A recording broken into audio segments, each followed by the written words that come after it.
Hello dear students, lockdown ई पाठशाला DC Ramgarh में आप सभी बच्चों का आज की इस पी ब्लॉक एलिमेंट के पार्ट 2 में मैं स्वागत करता हूं। प्रीवियस पार्ट 1 में हमने क्या देखा स्टूडेंट? प्रीवियस पार्ट 1 में हमने नाइट्रोजन फैमिली को स्टार्ट कर दिया था और नाइट्रोजन फैमिली ने बताया था कि नाइट्रोजन फैमिली के जितने भी मेंबर्स हैं हमारे नेचर में उसकी क्या अकरेंस है। साथ ही साथ हमने नाइट्रोजन फैमिली के जितने भी मेंबर्स थे उसके इलेक्ट्रॉनिक कॉन्फ़िगरेशन पर चर्चा किया। तो चलिए आज की इस क्लास में हम लोग क्या बात करने वाले स्टूडेंट? आज हम लोग बात करने वाले हैं atomic properties of the elements in nitrogen family.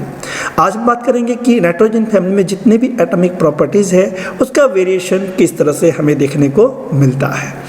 Atomic properties का मतलब स्टूडेंट, बिल्कुल एटॉमिक प्रॉपर्टीज का मतलब हुआ पीरियडिक प्रॉपर्टीज। मालूम है ना पीरियडिक प्रॉपर्टी क्या होता है? आप बिल्कुल 11th में जब थे पीरियडिक टेबल जिस समय पढ़ाई कर रहे थे उस समय आप पीरियडिक प्रॉपर्टी के बारे में जरूर पढ़े होंगे। एटॉमिक रेडियाई, आयनेशन एंथैल्पी और इलेक्ट्रोनेगेटिविटी, इलेक्ट्रॉन गेन एंथैल्पी, इस तरह की पीरियडिक प्रॉपर्टीज आप 11th में जरूर पढ़े होंगे। तो चलिए हम लोग इस पी ब्लॉक एलिमेंट के नाइट्रोजन फैमिली में किस किस एटॉमिक प्रॉपर्टीज पर स्टडी करने वाले हैं पहले उसको जान लें। हम लोग यहाँ 3 तरह के एटॉमिक प्रॉपर्टीज पर हम लोग एक एक करके बात करने वाले हैं। पहला प्रॉपर्टी पर बात करेंगे एटॉमिक एंड आयनिक रेडियाई, दूसरी प्रॉपर्टी पर बात करेंगे हम लोग आयनेशन एंथैल्पी और थर्ड प्रॉपर्टी पर बात करेंगे स्टूडेंट इलेक्ट्रोनेगेटिविटी। तो चलिए एक एक करके सारी प्रॉपर्टी को हम लोग समझते हैं। एटॉमिक एंड आयनिक रेडियाई, ये तो आपको अच्छी तरह मालूम है कि किसी भी एटम का अपना एक रेडियस होता है, अपना उसका साइज होता है और उसके आयन का भी अपना एक साइज होता है। साइज का वेरिएशन ग्रुप और पीरियड में किस तरह देखने को मिलता है स्टूडेंट? शायद आपको मालूम होगा। तो चलिए देखते हैं इस नाइट्रोजन फैमिली में हम क्या पाते हैं एटॉमिक रेडियस का वेरिएशन। आप देख सकते हैं स्टूडेंट कि हमारा ये नाइट्रोजन, फास्फोरस, आर्सेनिक, एंटीमनी और बिस्मथ और ये हमारा इलेक्ट्रॉनिक कॉन्फ़िगरेशन है। आपको ये मालूम अच्छी तरह होगा स्टूडेंट कि जो भी इसकी एटॉमिक प्रॉपर्टीज का जो वेरिएशन होता है उसका डायरेक्ट लिंक इसके इलेक्ट्रॉनिक कॉन्फ़िगरेशन से है, इलेक्ट्रॉनिक कॉन्फ़िगरेशन से है। और इस आधार पर जिस हम एटॉमिक रेडिया की बात करें या कोवैलेंट रेडिया की बात करें तो हम पाएंगे कि डाउन द ग्रुप में हम आएंगे तो क्या देखेंगे, इसकी एटॉमिक रेडिया जो है वो इंक्रीज कर रहा है 70, 110, 121, 141 और 148। यानी कि नाइट्रोजन से हम बिस्मथ की तरफ हम आते हैं, यानी डाउन द ग्रुप में हम आते हैं तो हम क्या पाते हैं, इसका साइज यानी इसकी रेडियस क्या होती है, ग्रेजुअली इंक्रीज करती है। लेकिन हम थोड़ा सा यहाँ वेरिएशन पाते हैं स्टूडेंट, थोड़ा सा डिफरेंट एक्सटेंट में वेरिएशन। आप देख सकते हैं स्टूडेंट ये हमारा आयनिक रेडिया है 171, 212, 222। एटॉमिक रेडिया जिस तरह डाउन द ग्रुप में बढ़ेगी उस तरह से आयनिक रेडिया भी डाउन द ग्रुप में बढ़ेगी। हाँ, हम ये कह रहे थे स्टूडेंट कि इसका वेरिएशन जो है उसका कारण क्या है। इसका वेरिएशन का कारण आपको अच्छी तरह मालूम है कि जैसे जैसे हम ऊपर से नीचे आते हैं ग्रुप में, वर्ग में, वैसे उसके ऑर्बिट का नंबर यानी कि नंबर ऑफ सेल्स क्या होता है, प्रोग्रेसिवली इंक्रीज करता है। और प्रोग्रेसिवली इंक्रीज करने के कारण इसका रेडियस में क्या होगा, इंक्रीजिंग होगा। सही है ना? लेकिन साथ ही साथ इसमें एक और फैक्टर होता है जिसके कारण इसका वेरिएशन का एक्सटेंट चेंज हो जाता है और वो वेरिएशन फैक्टर है स्टूडेंट शिल्डिंग इफेक्ट। कौन सा फैक्टर? Shielding effect. आप देख सकते हैं स्टूडेंट कि यहाँ पर 70 और 110 पिकोमीटर है, यहाँ का जो एक्सटेंट है बहुत ही ज़्यादा और रैंडमली इंक्रीज किया। लेकिन आप यहाँ देख सकते हैं स्टूडेंट जिस एक्सटेंट में ये 70 से 110 हो गया उस एक्सटेंट में 121, 141 और 148 साइज तो बढ़ रहा है लेकिन इसके वेरिएशन का जो एक्सटेंट है इसके कंपैरिजन में कम है। तो बात होता है कि ऐसा क्यों होता है, आखिर क्या कारण है कि इसका वेरिएशन नाइट्रोजन और फॉस्फोरस में ज़्यादा देखने को मिलता है जबकि आर्सेनिक, एंटीमनी और बिस्मथ में वेरिएशन कम देखने को मिलता है? तो इसका जवाब होगा student strong shielding effect. Actually में फास्फोरस में जो होता है वो स्ट्रॉन्ग शिल्डिंग इफेक्ट के कारण ये वेरिएशन बहुत ही ज़्यादा देखने को मिलता है। इसका साइज काफ़ी ज़्यादा रैंडमली इंक्रीज कर जाता है फास्फोरस का एज कम्पेयर टू नाइट्रोजन। बाद बाकी यदि हम एलिमेंट की बात करें आर्सेनिक से लेकर हम बिस्मथ की तरफ आए तो हम क्या पाएंगे कि इसका वेरिएशन थोड़ा कम मिल रहा है क्योंकि इसमें poor shielding effect of D electron होता है, क्योंकि इलेक्ट्रॉन की क्राउडिंग काफ़ी बढ़ जाता है डी और एफ ऑर्बिटल के कारण, इसीलिए इसमें पुअर शिल्डिंग इफेक्ट होता है। 141 से 148 का वेरिएशन और कम देखने को मिलता है। इसका मतलब ये हुआ स्टूडेंट कि बिस्मथ में जो है वो सबसे कम, सबसे poor shielding effect of F electron होने के कारण इसका वेरिएशन सबसे कम होता है। तो ओवरऑल स्टूडेंट आप लोग याद रखेंगे कि नाइट्रोजन फैमिली में हम डाउन द ग्रुप में आते हैं तो एटॉमिक रेडियस या आयनिक रेडियस या कोवैलेंट रेडियस क्या होता है, प्रोग्रेसिवली इंक्रीज करता है। आई होप आपको ये बात समझ में आ गया होगा। साथ ही साथ हम एक और रीज़न बता सकते हैं, effective nuclear charge.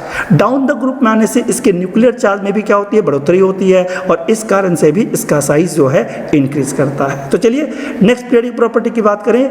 Next periodic property का हमारा नाम है, बोलिए क्या, आयनाइजेशन एंथैल्पी। आयनाइजेशन एंथैल्पी क्या स्टूडेंट, आपको मालूम होगा हर एक एटम का, हर एक एलिमेंट का अपना एक आयनाइजेशन एंथैल्पी होता है। What do you mean by ionization enthalpy, तो आपको याद होगा the amount of energy required to removal of most loosely held electron from an isolated gases atom.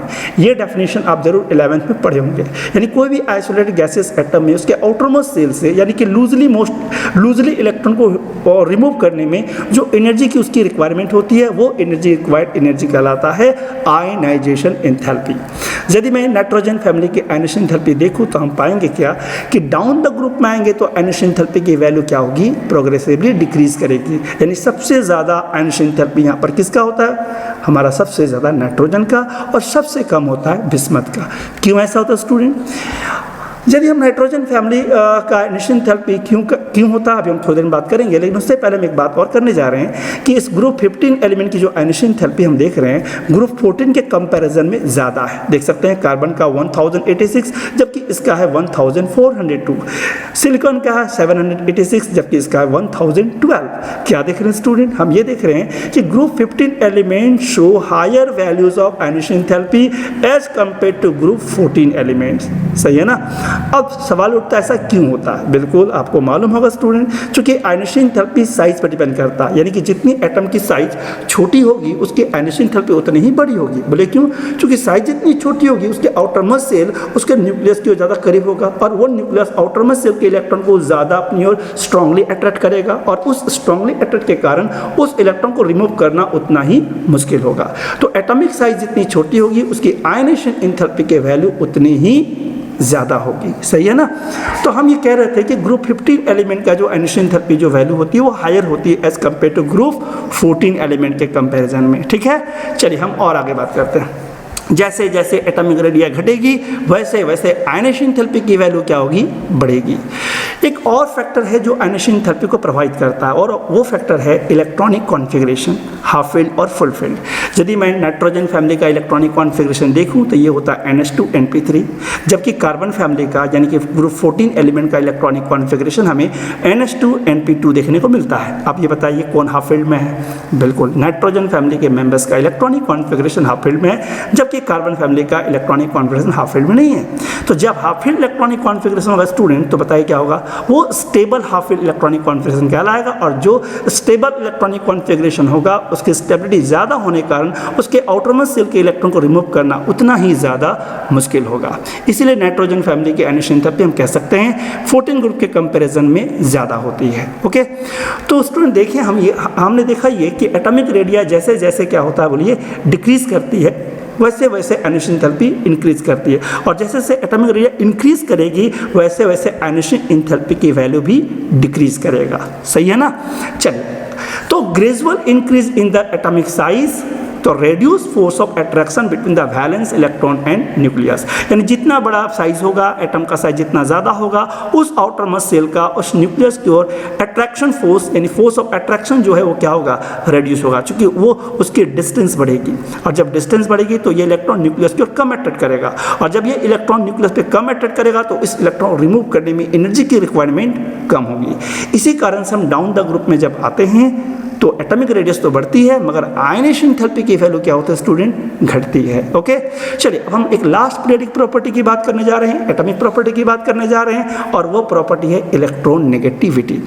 क्या आपको मालूम है स्टूडेंट इलेक्ट्रॉन नेगेटिविटी क्या होती है? बिल्कुल मालूम होना चाहिए, क्योंकि इलेक्ट्रॉन नेगेटिविटी मतलब किसी एटम की वह एबिलिटी जो शेयर्ड पेयर इलेक्ट्रॉन को अपनी ओर अट्रैक्ट करे। शेयर्ड पेयर इलेक्ट्रॉन को अपनी ओर अट्रैक्ट करने की यह टेंडेंसी या एबिलिटी कहलाता है उस एटम की इलेक्ट्रॉन नेगेटिविटी। चलिए हम आपको एग्जांपल देके समझाते हैं। ये हमारा अमोनिया मॉलिक्यूल है, अमोनिया में हमारा नाइट्रोजन है और यह हाइड्रोजन है जो 3 कोवेलेंट बॉन्डेड है, और ये हमारा लोन पेयर इलेक्ट्रॉन है। अब बताइए स्टूडेंट, ये नाइट्रोजन हाइड्रोजन के इलेक्ट्रॉन के साथ शेयर्ड पेयर है, ये भी शेयर्ड पेयर है, ये भी शेयर्ड पेयर है, तो ये जो शेयर्ड पेयर इलेक्ट्रॉन है इसकी पोजीशन कहाँ होगी? तो नाइट्रोजन की इलेक्ट्रॉन नाइट्रोजन की इंट्रैक्ट मतलब ये शेयर्ड पेयर इलेक्ट्रॉन को अपना अट्रैक्ट करने की क्या होगी, टेंडेंसी ज़्यादा होगी, इसीलिए ये शेयर्ड पेयर इलेक्ट्रॉन जो है टुवर्ड्स द नाइट्रोजन की तरफ शिफ्ट करेगा। ओके, जब नाइट्रोजन की तरफ ये शेयर्ड पर इलेक्ट्रॉन शिफ्ट करेगा तो इस नाइट्रोजन पर पार्शली नेगेटिव चार्ज होगा और सभी हाइड्रोजन पे पार्शली पॉजिटिव चार्ज होगा। तो इस नाइट्रोजन की यह शेयर्ड पर इलेक्ट्रॉन की अपनी ओर अट्रैक्ट करने की यह एबिलिटी कहलाता है स्टूडेंट इलेक्ट्रोनेगेटिविटी। अब बात करते हैं कि इस फैमिली में इलेक्ट्रोनेगेटिविटी किसकी कम और किसकी ज़्यादा होती है, साथ ही इलेक्ट्रोनेगेटिविटी किस फैक्टर पर डिपेंड करती है। यदि मैं डाउन द ग्रुप में जाऊं तो हम देखेंगे कि नाइट्रोजन की इलेक्ट्रोनेगेटिविटी सबसे ज़्यादा होता है और जैसे जैसे डाउन द ग्रुप में आएंगे वैसे वैसे इलेक्ट्रोनेगेटिविटी इस फैमिली की क्या होगी, कम होती जाएगी। यानी कि इस फैमिली में सबसे मोस्ट इलेक्ट्रोनेगेटिव एलिमेंट कहा जाए तो हम कह सकते हैं नाइट्रोजन, जिसका सबसे ज़्यादा इलेक्ट्रोनेगेटिविटी होता है। आखिर किस कारण से ये इलेक्ट्रोनेगेटिविटी जो है ग्रेजुअल डिक्रीज कर रहा है डाउन द ग्रुप में? तो कारण बिल्कुल साफ है स्टूडेंट, एटॉमिक रेडियस की प्रोग्रेसिवली इंक्रीज होने के कारण इसकी इलेक्ट्रोनेगेटिविटी जो है कम होता जाएगा। एटॉमिक रेडियस जितनी ज़्यादा होगी इलेक्ट्रोनेगेटिविटी उतनी ही कम होगी, क्योंकि एटम का रेडियस जितना ज़्यादा होगा वो आटोमस सेल का न्यूक्लियस उस आटोमस सेल के शेयर्ड पेयर को अपना अट्रैक्ट कम करेगा और जितनी छोटी होगी उस शेयर्ड पेयर को इलेक्ट्रॉन को अपना अट्रैक्ट करने की टेंडेंसी उसकी उतनी ही ज़्यादा होगी। समझ में आया? तो एक फैक्टर यहाँ साफ है कि एटॉमिक रेडियस के इंक्रीज करने से इलेक्ट्रोनेगेटिविटी क्या होता है स्टूडेंट, इलेक्ट्रोनेगेटिविटी डिक्रीज करता है। ओके, तो due to gradual increase in atomic radius, क्या कारण है इलेक्ट्रोनेगेटिविटी का डिक्रीज होना? Due to gradual increase in atomic radius. Okay, now तो इस पूरे पीरियोडिक टेबल की बात की जाए कि इलेक्ट्रोनेगेटिविटी सबसे ज़्यादा किस एलिमेंट्स की है, तो मैं यहाँ 3 एलिमेंट का नाम लेना चाहूँगा जिसकी इलेक्ट्रोनेगेटिविटी पूरे पीरियोडिक टेबल में सबसे ज़्यादा है। वो 3 एलिमेंट में सबसे पहला एलिमेंट का नाम आता है फ्लोरीन, जिसकी इलेक्ट्रोनेगेटिविटी सबसे ज़्यादा है as a 4.0, oxygen second position में है 3.5 और नाइट्रोजन जो है हमारा थर्ड पोजिशन में है इलेक्ट्रोनेगेटिविटी के मामले में, जिसकी वैल्यू है 3.0। तो इस तरह सबसे फ्लोरीन सबसे ज़्यादा इलेक्ट्रोनेगेटिव और नाइट्रोजन इन तीनों में से सबसे कम इलेक्ट्रोनेगेटिविटी। तो इलेक्ट्रोनेगेटिविटी का मेन फैक्टर क्या है? Atomic radius. जिसकी एटॉमिक रेडियस सबसे कम होगी उसका इलेक्ट्रोनेगेटिविटी उतना ही ज़्यादा होगा। इसीलिए हम जानते हैं कि ग्रुप और पीरियड का वेरिएशन क्या होता है, लेफ्ट टू राइट में इलेक्ट्रोनेगेटिविटी बढ़ती है और डाउन द ग्रुप में इलेक्ट्रोनेगेटिविटी घटती है। तो ये था हमारा एटॉमिक प्रॉपर्टीज़ में हम लोग बात की है इलेक्ट्रोनेगेटिविटी का। तो ये तीनों प्रॉपर्टी हम लोग क्लियर हो गया स्टूडेंट, कौन कौन सा? एटॉमिक एंड आयनिक रेडिया और आयनेशन एंथैल्पी और इलेक्ट्रोनेगेटिविटी। आई होप आज के इस वीडियो के पार्ट में आप लोग बहुत अच्छा से समझ गए होंगे एटॉमिक प्रॉपर्टीज़ को। चलिए मिलते हैं अगले क्लास में। Thank you student. लॉकडाउन ई पाठशाला डिजिटल नाम की इस क्लासेस को कंटिन्यूटी को बनाए रखें और अपनी परीक्षा की तैयारी खूब मन लगा के करें। धन्यवाद स्टूडेंट।